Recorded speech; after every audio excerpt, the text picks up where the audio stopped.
setiap adanya bencana geologi tentu akan berbahaya dan tergantung kepada tingkatan dari level bencananya. Untuk bencana geologi seperti erupsi gunung api, maka material yang dihembuskan yang keluar itu misalnya air, gas dan padatan.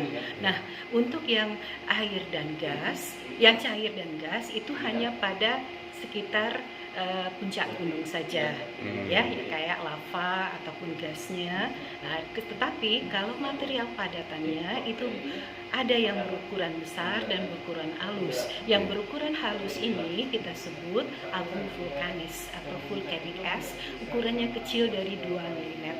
Abu ini akan terbawa oleh angin dan bercampur dengan udara, maka dia bisa terbang sampai puluhan dan ratusan kilometer tergantung kekuatan erupsi dari gunung api tadi.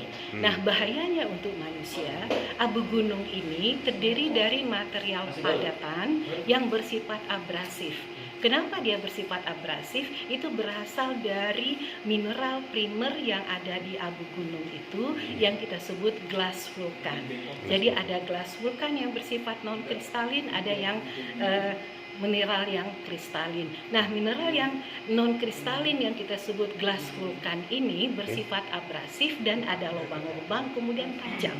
Jadi kalau itu kena atau masuk ke pernafasan manusia tentu akan melukai. Kemudian ketika erupsi itu material ini panas, maksimum bisa 400 derajat Celcius. Jadi ketika dibawa oleh angin tentu sudah lebih mendingin, Tetapi ketika dia mengalami deposisi ke permukaan bumi, apakah akan melapisi permukaan tanah ataupun dedaunan, maka itu ketika dia turun itu akan jadi bencana.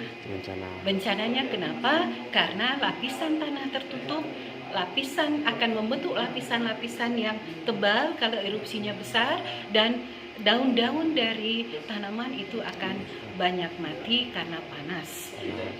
Kemudian untuk peternakan, ternak-ternak tentu memerlukan makanan.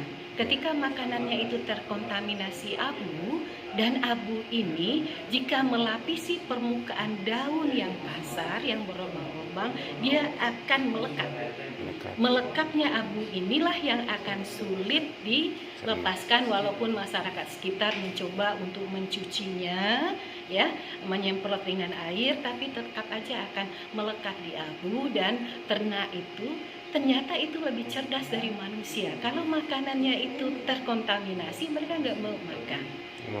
Iya, nah itu harus ada suplemen tambahan itu ya. Iya, berarti para pemilik ternak tentu saja harus mencarikan makanan lain untuk ternaknya. Tidak bisa lagi rerumputan yang ada di sekitar peternakan mereka. Untuk peternakan bisa mengganggu juga Bu ya kalau untuk mana? Abu vulkanis. Untuk ternak tentu saja. Kalau dia masuk ke situ, karena pertama itu glass vulkannya yang tajam tadi. Yang itu yang akan melukai. Kalau terhirup itu akan masuk ke lubang pernafasan kita, dan itu akan menggurus lubang pernafasan. Bu, nama lengkap Bu? Dian Fiantis, saya Profesor Dr. Insinyur Dian Fiantis dari Universitas Andalas, Fakultas Pertanian, Departemen Ilmu Tanah dan Sumber Daya Lahan. Apa saja karya Bu?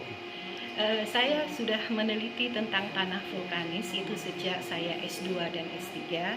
Kemudian tentang abu vulkanis itu sudah saya teliti dari tahun 2004 ketika Gunung Talang meletus. Saya ambil materialnya dan saya buat beberapa macam percobaan. Alhamdulillah sejak 2004 sampai 2024 ini saya mengkoleksi, mencari, memburu abu vulkanis di mana gunung meletus. Tapi setelah gunung itu terjadi baru saya datang mengambil abu vulkanis, dan alhamdulillah juga sudah ada beberapa karya saya yang diterbitkan di jurnal internasional bereputasi, dan ada beberapa tulisan saya ditulis di koran nasional. Terima kasih Bu.